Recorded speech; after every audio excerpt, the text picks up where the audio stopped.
He had already come home from war, but nothing prepared him for what waited inside his own house. His 8-year-old son was tied to a wheelchair, his right arm gone, the skin around his wrist cut red from plastic ties. And beside him, his service dog stood growling at the woman he thought he could trust. They say every war leaves ghosts behind, but some don't wait for the battlefield to end. Some follow you home and call you daddy. No one knew what really happened in that house, or how far a father's love could reach once the truth began to breathe. If you believe courage and loyalty still matter in this world, join us by subscribing to Healing with Max. May your heart stay gentle and your light never fade, even on the nights when silence speaks the loudest. The sun was falling behind the hills of Boise, Idaho, painting the sky in amber and smoke. It should have been a peaceful evening, but something in the air refused to rest. The neighborhood of Maple Drive was quiet, too quiet. Curtains drawn, lawns trimmed with surgical precision, the kind of silence that didn't soothe, but warned. Even before the truck engine died, Max had already noticed. The 4-year-old German Shepherd stood on the passenger seat, ears rigid, chest rising and falling fast. His coat gleamed sable under the last light, but his body was tense, tail frozen mid-sway. He growled low, a sound that came from deep instinct, the kind of sound a soldier learns to trust. Raymond Cole, 58, reached to still him, but the dog didn't blink. Raymond knew that look. He'd seen it in Afghanistan, just before the ground gave way. Something was wrong. He stepped out of the truck, boots scraping gravel, scanning the yard. The air smelled of cinnamon and lilac, home scents, but beneath it lingered something else. Sweat, metal, fear. Then it came. A muffled sound, half whimper, half sob, rising from behind the trellis by the back porch. Max lunged forward. Raymond's heart lurched as he followed, instincts taking command before reason could. And there, under the climbing ivy and the dying light, he saw it. A wheelchair half sunk in the dirt, and Samuel, his 8-year-old son, bound to it. One arm missing, the other tied cruelly to the metal frame with a plastic zip tie cutting deep into skin. His head slumped forward, hair damp with tears. His breath came in small, panicked bursts. For a heartbeat, Raymond stood frozen, the pie cooling on the porch, the curtains drawn tight, the smell of freshly baked crust. It all mocked him. This wasn't the home he built. It was a stage set for cruelty. He dropped to his knees beside the boy, fingers trembling only once before years of discipline steadied them. "Sammy."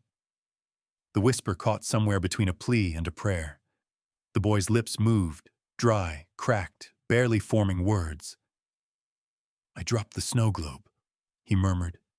"She got mad." The air seemed to thicken, sound collapsing into a dull roar in Raymond's ears.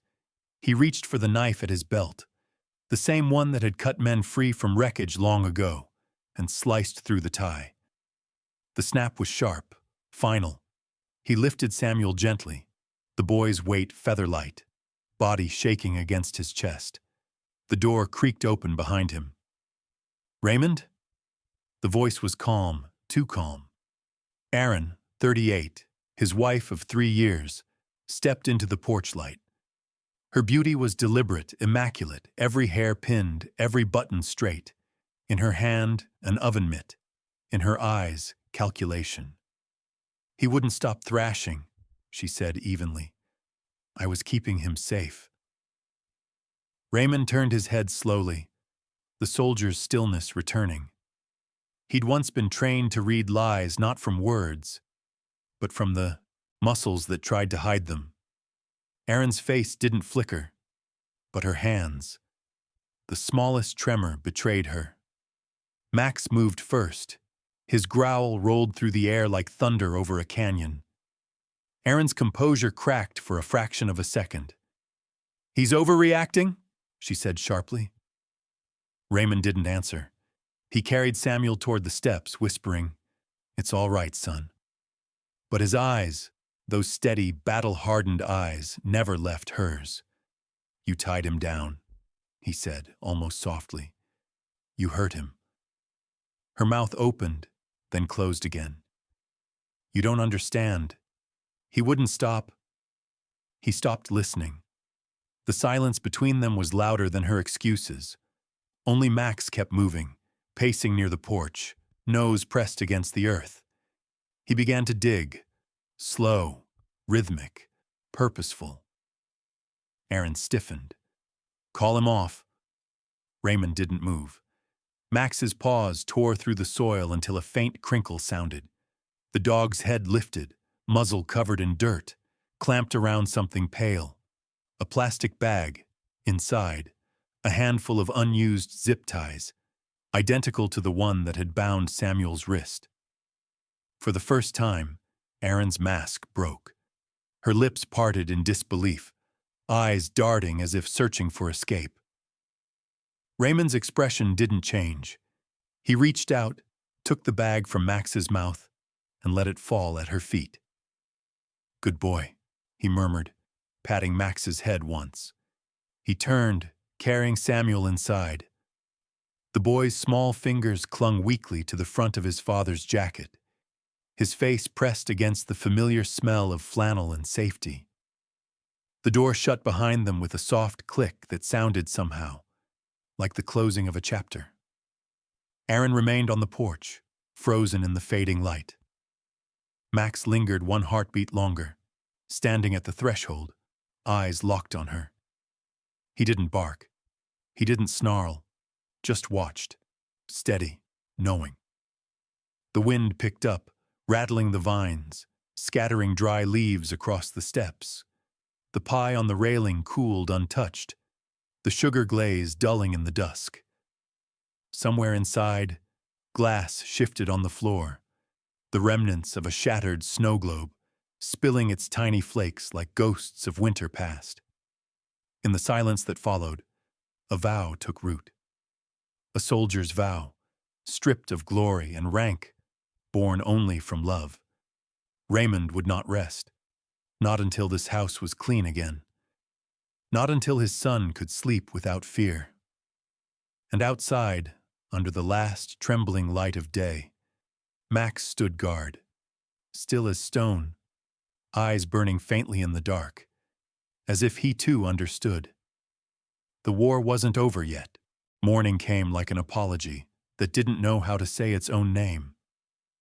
The blinds carved thin lines of gold across the kitchen, each ray a hesitant mercy that arrived too late to matter. The air was still heavy with last night's silence, the kind that made walls remember. Raymond stood by the counter, his camera trembling slightly in his hand. The lens focused on Samuel's arm, where faint purple lines curved like bruised bracelets, thin, perfect, the exact width of plastic ties.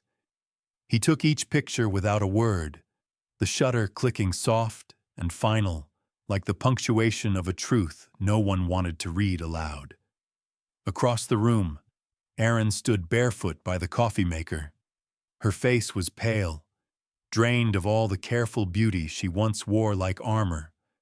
The robe around her shoulders hung loose, a mug clutched between shaking hands. "He screamed," she whispered, eyes darting toward the floor. "I panicked." Her words hovered in the air, desperate to sound human. But the tremor in her lip wasn't remorse. It was fear of consequence, not compassion. Max didn't care for words. The German shepherd moved along the edge of the kitchen, nose pressed to the baseboard near a dying fern. His body stiffened, tail low, and a growl rumbled deep in his chest. Raymond turned, camera still in hand, watching as Max dug his paws into the soil of the plant pot. The dirt flew out in dark clumps until the glint of something pale emerged. Another plastic bag, crinkled, filled with more ties. Erin gasped, her fingers tightening around the mug until it clinked against porcelain.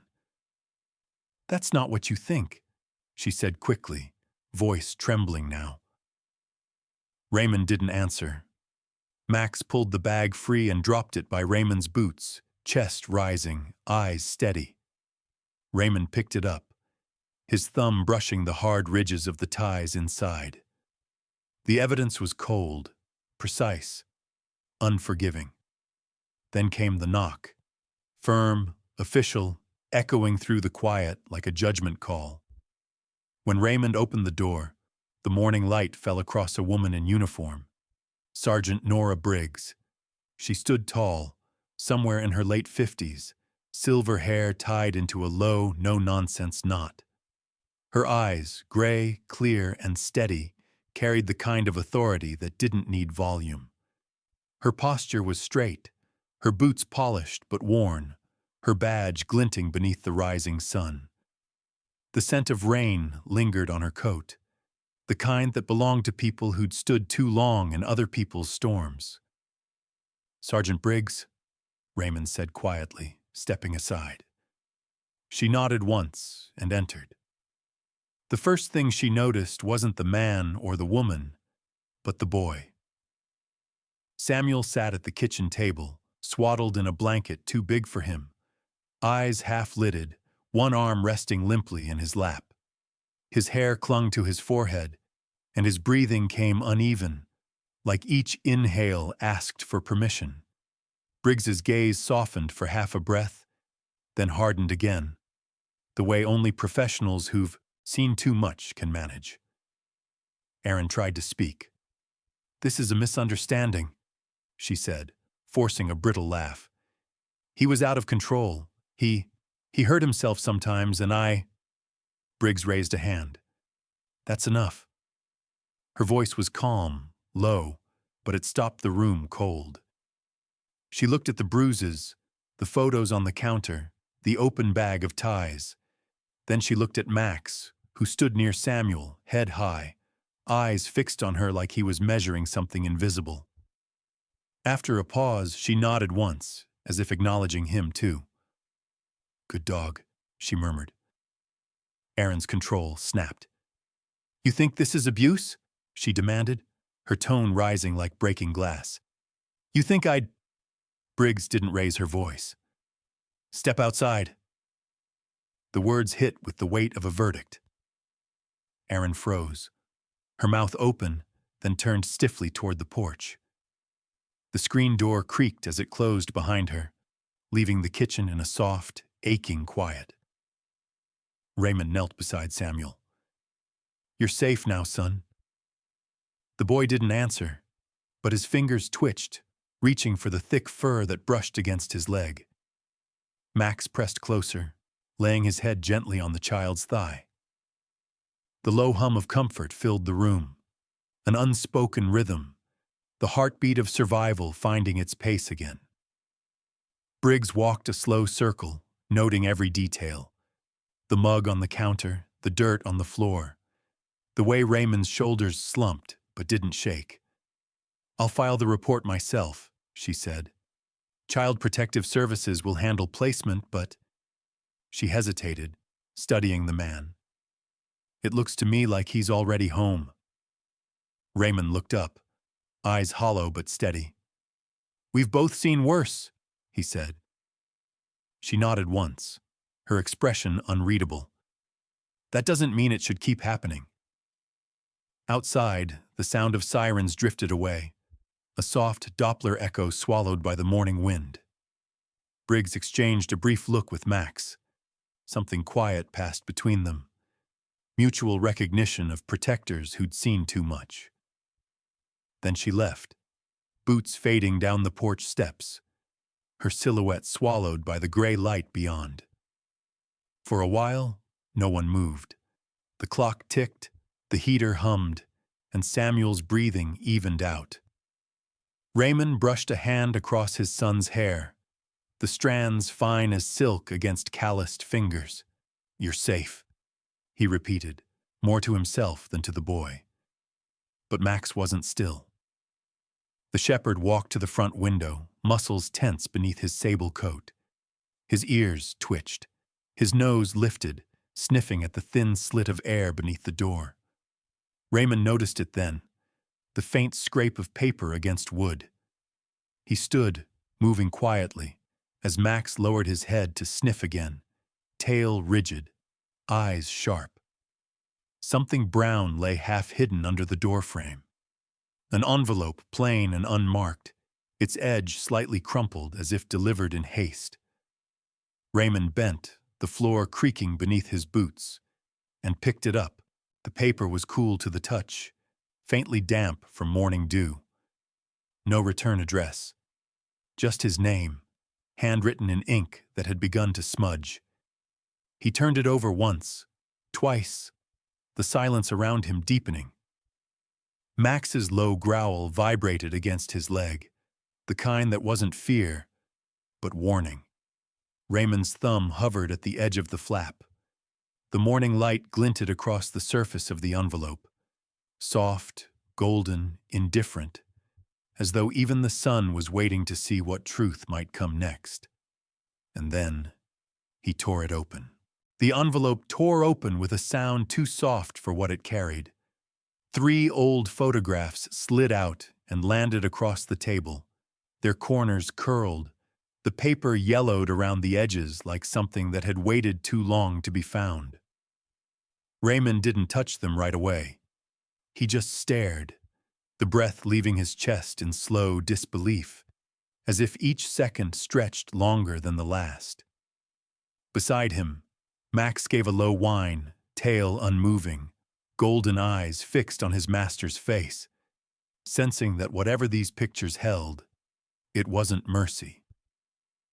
The first photograph showed Aaron, younger, smiling too easily, and beside her stood another woman, similar enough to be mistaken for kin.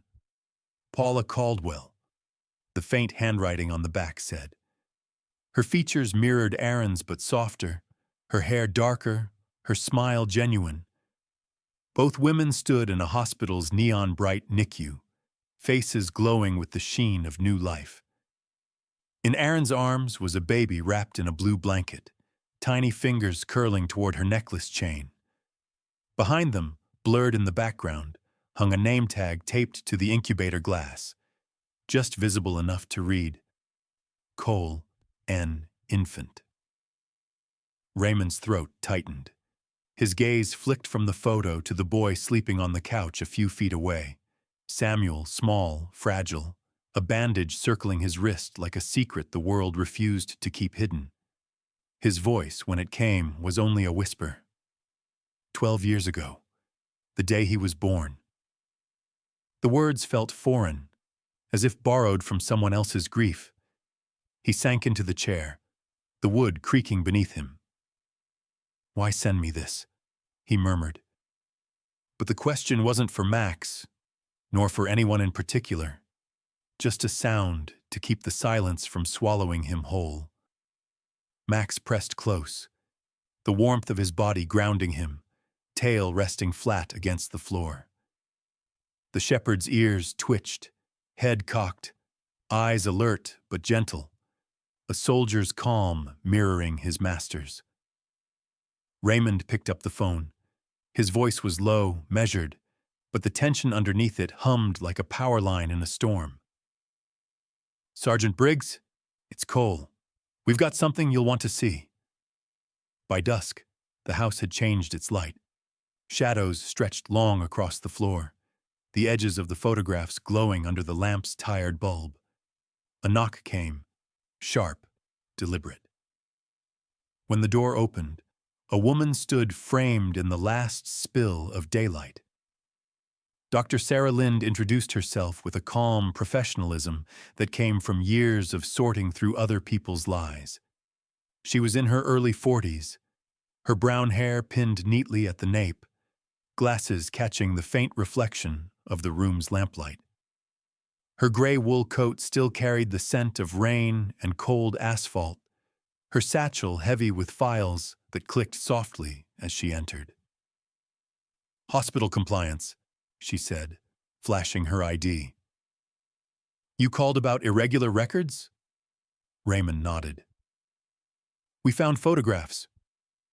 Dr. Lind laid out her papers on the kitchen table. Each sheet told the story in numbers and signatures, all neat until you looked closer.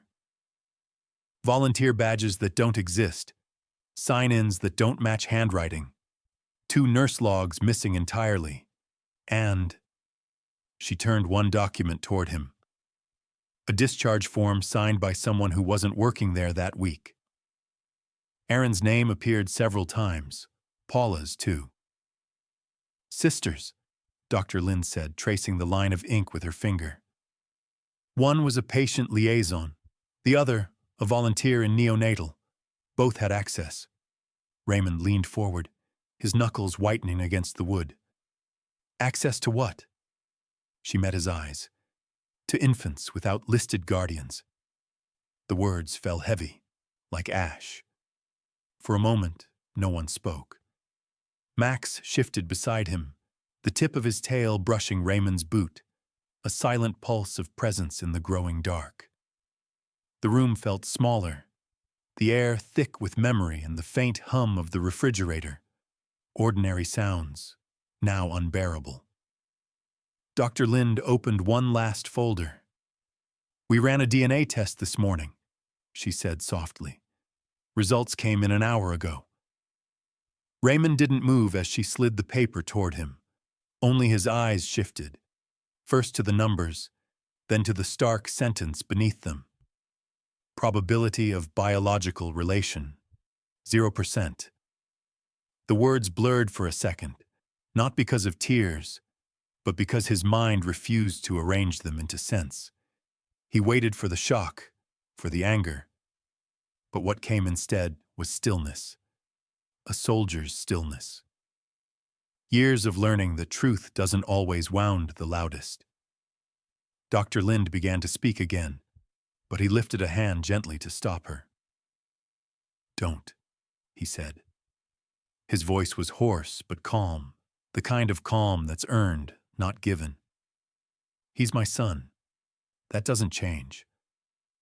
He looked toward the couch, where Samuel stirred in his sleep, murmuring something incoherent, small fingers curling in dream. Raymond's eyes softened. He's mine because I carried him through every bad night since. Paper can't undo that. Dr. Lind studied him for a moment, then nodded. Her voice softened. Then you'll need to prepare for a custody review. But I think the law will see what I see. She packed her files, leaving the photographs on the table, and paused at the door. Some truths don't need proof. They just need time. When she left, the house felt emptier, yet strangely clear. Raymond leaned back in the chair, the paper still between his fingers, the ink smudging slightly under the weight of his thumb. Max rose, stepped close and pressed his body against the man's leg, his head resting there with quiet certainty. The light from the window dimmed to blue-gray. Outside, the street grew still, the kind of stillness that hides movement. Max's ears pricked. He turned toward the blinds, muscles tensing beneath his coat. A faint beam of white sliced through the slats. Headlights, motionless, idling across the street. Raymond followed his gaze. The car didn't move. Its engine purred softly, a predator's breath in the dark. And for the first time since the envelope arrived, Raymond whispered, "Someone's watching." The wind stirred the blinds. Max's tail stopped moving. The war, it seemed, was only beginning to show its shape. Rain had been falling since dawn, a steady gray curtain that turned the city into a map of reflections. Streetlights bled into puddles, and the hum of sirens carried low beneath the storm. The convoy moved quietly through Riverside District, red and blue lights flickering against the wet facades of old brick buildings. Sergeant Briggs led the way, coat pulled tight, silver hair damp against her collar. Her face was calm, but her eyes, sharp and unyielding, cut through the rain like a compass that never forgot north. Behind her, Raymond followed, silent but steady. Max pressed close to his leg, head low and eyes bright with purpose. The riverside apartments loomed above them, a box of concrete and leaking gutters. Apartment 3C waited at the end of a dim hallway that smelled of mildew and disinfectant. The warrant team moved into position. 2 officers on the door, one covering the stairwell, another holding a flashlight that quivered slightly in the damp air. Briggs gave a nod. The knock came firm. Then the door swung open under a push, too easy, too quiet. Inside, the air was sharp with bleach and dust, the kind of sterile cleanliness that didn't belong in real homes, only in places that needed to erase what they'd done. A single lamp burned on the desk, its shade cracked, casting a yellow halo over scattered papers. The rain outside echoed faintly through a half-open window, dripping on a stack of manila folders that looked too new for the age of the building. Paula Caldwell sat at the far end of the room. Late 40s, immaculate in posture, her dark hair twisted into a bun that hadn't dared loosen even under the humidity. Her clothes were pressed, her nails polished, hands that had never known labor, only paperwork and decisions that hurt people she never met. She didn't look surprised, just tired, as though she'd been waiting for this exact moment. "Ms. Caldwell," Briggs said evenly, stepping forward. "We have a warrant to search your premises for hospital records related to the neonatal department, 12 years prior." Paula's lips curved, not quite into a smile. "You'll find them," she said softly. "You always do." Her voice carried a strange calm, like someone who'd long rehearsed her downfall. Max growled low, the sound reverberating in the tight space. He moved toward the desk, sniffing at the edge of the lamp, then at a stack of folders by the chair. His body stiffened, his tail dropped halfway. "Easy," Raymond murmured, but the dog didn't relax. Instead, Max nosed beneath the desk, claws scratching against something metallic. Briggs crouched, flashlight sweeping over the floor. "Files. Fake nurse IDs," she said, pulling one free. The name Lena Moore gleamed under the light. The photo clearly Aaron's, face younger but unmistakable. And this. She reached for a yellow, sticky note pinned beneath a pen. The ink had smudged, but the words were still legible. "Keep Samuel. Keep Raymond." The room stilled. Even the rain outside seemed to pause between drops. Briggs straightened, her eyes narrowing, the paper trembling just slightly in her gloved hand. From the doorway came a sound, a gasp, sharp and trembling. Aaron stood there, soaked from the rain, her hair plastered to her face, breath unsteady. Her coat hung open, dress wrinkled, eyes wide with something between fear and confession. "I didn't plan this," she said quickly, stepping forward. "Paula, she told me he was abandoned." Raymond's jaw tightened. "Abandoned?" "She said if I took him, if I gave him a name, I could build a life. That you'd never leave me if there was something, someone to hold us together." Her voice cracked on the last word. "I didn't know he wasn't—" She stopped herself, biting her lip until it bled. Paula watched in silence, her gaze clinical, detached. "Everyone needs a reason to stay," she murmured. "Some of us just make one." Aaron turned on her, eyes blazing through tears. "You told me he'd have no one. You said I was saving him."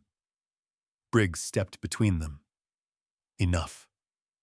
Her tone carried command, and for a moment, even the storm outside seemed to obey. She motioned to the team, who began photographing the evidence, bagging the folders, labeling each piece in sterile precision. Raymond stepped closer to Aaron. His voice, when it came, was quiet. Neither anger nor pity, just the solid weight of truth. People aren't chosen by fear, he said. That's not love, that's survival. Erin's shoulders fell. I only wanted someone to choose me, she whispered. The words landed fragile in the air, then dissolved. Briggs nodded to the nearest officer. Take Ms. Caldwell into custody. Paula rose, smoothing her skirt, her expression unreadable. You won't find what matters, she said calmly. It's all in the pattern, the one that started long before me. As she passed Raymond, she turned her head just enough to meet his eyes. Mercy always needs a price, Mr. Cole. You, of all people, should know that. Then she was gone, footsteps echoing down the hall, swallowed by the stairwell hum. The forensic techs continued their work, methodical and relentless. One, a young man with dark hair and nervous hands, moved toward the computer tower beneath the desk. Got something, he murmured, leaning in. A silver hard drive was wedged between cables, faintly scuffed, label half torn but still legible beneath the scratches. Project Mercy. The words gleamed under the flashlight's beam like a warning etched in steel. Max barked once, sharp and low, as if to mark the moment. And in that instant, every heart in the room seemed to pause. Because Mercy, Raymond knew, was rarely ever clean. The rain had quieted by morning, leaving the streets slick and silver under the gray dawn. Inside the precinct, the hum of computers and the faint tap of keys filled the room where Briggs, Raymond, and a small forensic team gathered around a single monitor.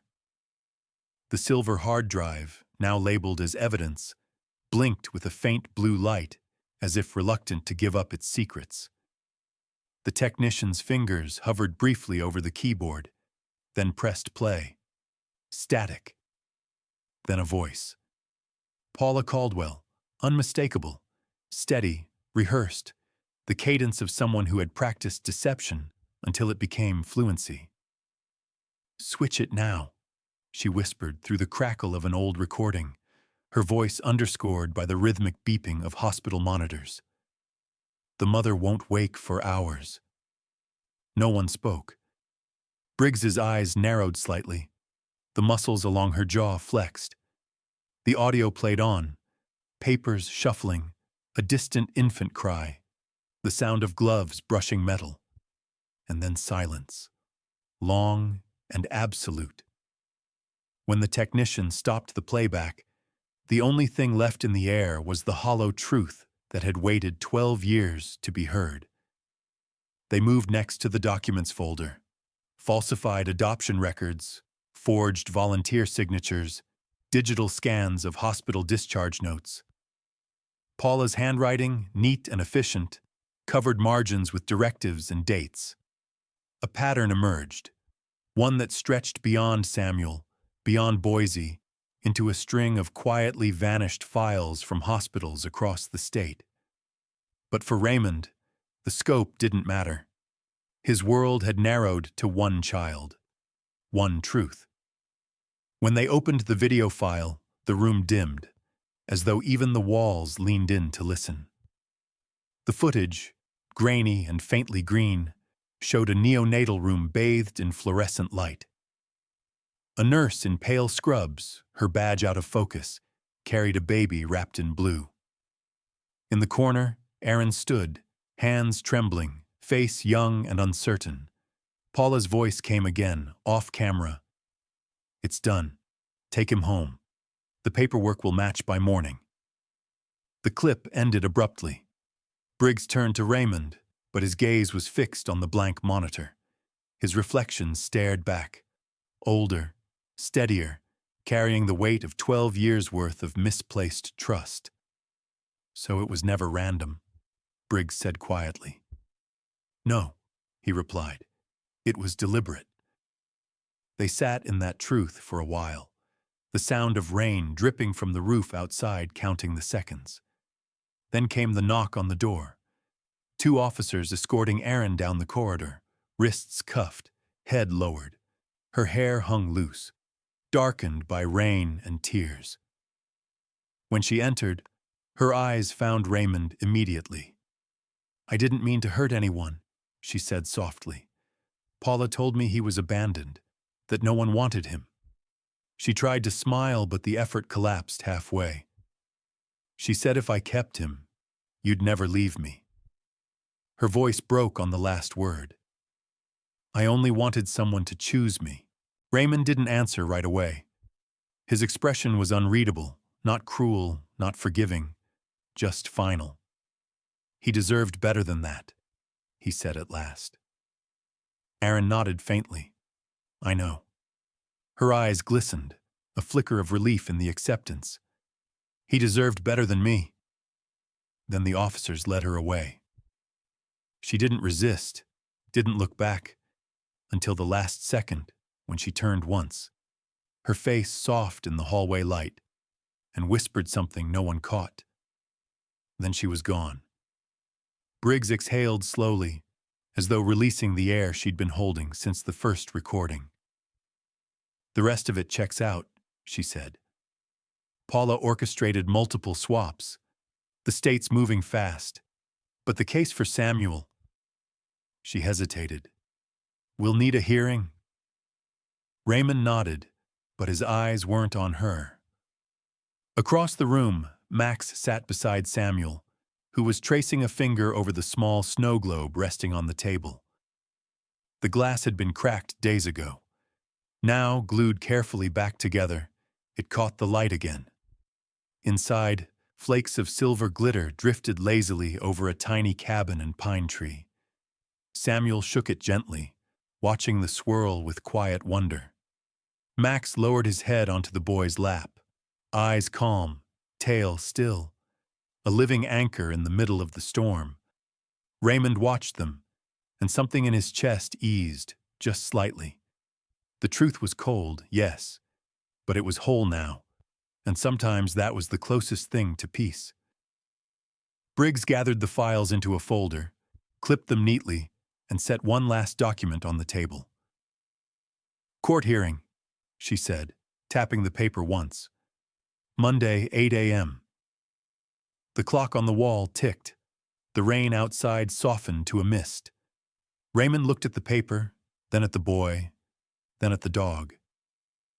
The 3 of them, man, child, and loyal creature, sat in the fading light, bound not by blood, but by endurance.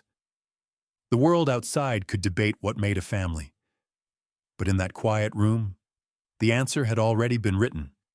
In loyalty, in forgiveness, and in the sound of breathing that finally matched again.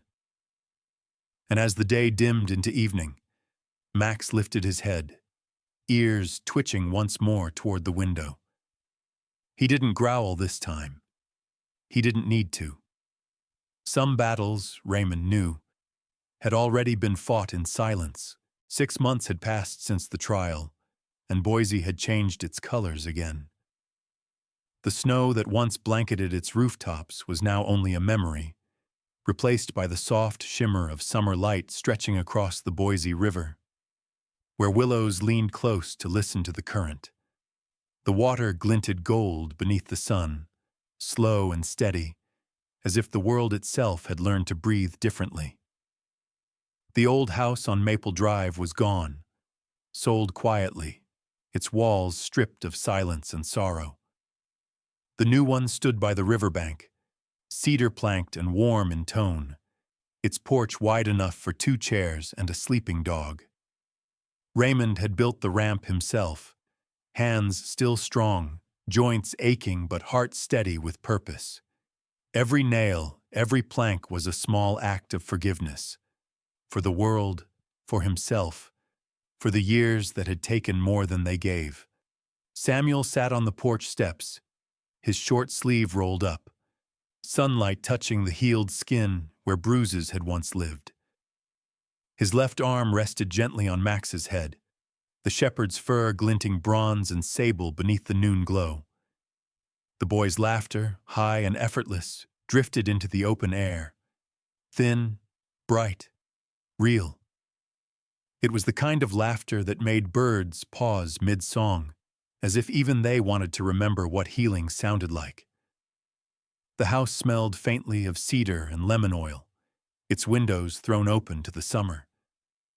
Inside, near a wooden shelf, stood a single snow globe, the one Raymond had repaired long ago. Within it, silver flakes swirled around a tiny cabin and pine tree, but now a new engraving ran across the brass base. For the days we stayed. It wasn't grand. It wasn't meant to be. But when the sunlight touched it, the glass caught the reflection of three shapes: the man, the boy, and the dog, forever framed in that quiet, glittering moment. The world outside had moved on. The papers had run their headlines. The courts had closed their files. Aaron and Paula Caldwell had been sentenced, years behind steel and silence. But vengeance wasn't what Raymond had carried home that day. It was something quieter, something finished. Closure, not victory. The kind that lets the heart rest. The river breeze carried the hum of cicadas and the scent of cut grass. Briggs had visited last week, leaving the final signed documents in a manila folder marked "Guardianship Affirmed." She'd stood by the fence, her uniform jacket off, silver hair catching sunlight, and said simply, "You did right, Cole." He'd only nodded. Words had never been his way of saying thank you. Now, on this evening, as the day began to tilt toward gold, Raymond sat beside his son on the porch steps. The boards were warm beneath them, the air filled with the faint hiss of river reeds. Samuel leaned against him, his bare feet swinging above the grass, his eyes following the slow path of clouds that floated like ships going nowhere. "Do you miss it?" the boy asked suddenly. "Miss what?" "The other house, the one with the big tree." Raymond smiled faintly. "Not the house," he said. "Just the part of me that thought peace had to be earned." Samuel looked up at him, puzzled but smiling anyway. His laughter came again, light, fragile, like something reborn. Max shifted, pressing closer, his tail thumping once against the porch in rhythm with the boy's breath. From inside, the old clock chimed 6 times, soft and deliberate. Raymond's gaze wandered to the far shelf again, the snow globe gleaming in its little pool of light. He thought of all the storms that had come before, and how strange it was that peace could feel so quiet. When the sun began to dip behind the ridge, the river caught the color of copper. The sound of it filled the distance like a lullaby that had waited years to be sung. Raymond rose slowly, the stiffness in his knees reminding him that time never truly stops. It only softens its edges. He walked toward the railing, resting his hands on the smooth cedar rail he'd sanded himself. Behind him, Samuel's voice carried softly, "We made it, right?" Raymond turned, eyes glinting under the fading light. "We made it, buddy." Samuel grinned, the corners of his mouth curling up like sunlight itself. "Together." Max lifted his head at the sound, ears flicking forward. He wagged his tail once, slow and sure, as if to agree. The last light of the day spilled across the porch, painting everything in warm amber. The boy's hair, the old man's hands, the loyal dog between them. For a long moment, none of them spoke. The silence wasn't heavy anymore. It was peace, the kind that comes only when every truth has been faced and forgiven. As dusk folded gently over the Boise River, Raymond looked out toward the water, his reflection stretched thin across the rippling surface. The words came quietly, meant for no one but the wind. "Being a father isn't about blood," he said. "It's about who stands guard when the night comes." The current shimmered, carrying the line downstream like a prayer released. Inside, the snow globe caught the last glint of sun. Outside, Max lay down by the door, head on his paws, eyes half closed. He stayed there until the final thread of light faded, until the river turned to silver and the stars began to bloom across the sky. He stayed, faithful, silent, eternal. The shadow of a love that had learned how to outlast fear. Some stories don't end when the mission does. They linger, not in noise or applause, but in the quiet places where kindness still matters. Maybe it's in a father's steady hand, a loyal dog's watchful eyes, or the way a child laughs again after learning that love can heal.